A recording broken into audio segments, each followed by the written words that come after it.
Welcome to Let Me Fix This. Enjoy the video.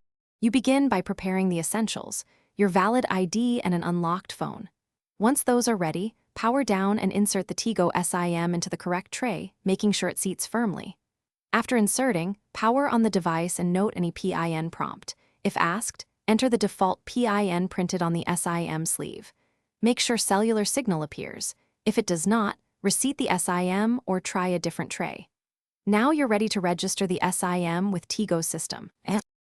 Next, register the SIM right away using the Tigo app, the advertised UST registration code, or the website's activation page.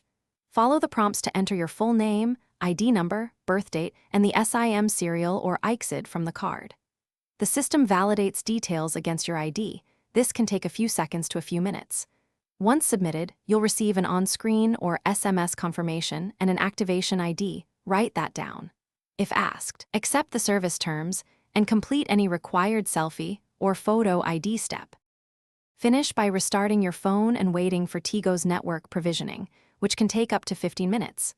Once you see service, make a test call or enable mobile data to verify voice and internet work. If activation requires a first recharge or plan selection, complete that step now in the app or by UST.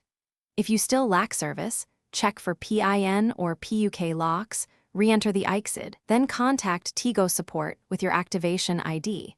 They can push provisioning or... Thanks for watching. If you found this helpful, don't forget to like and subscribe.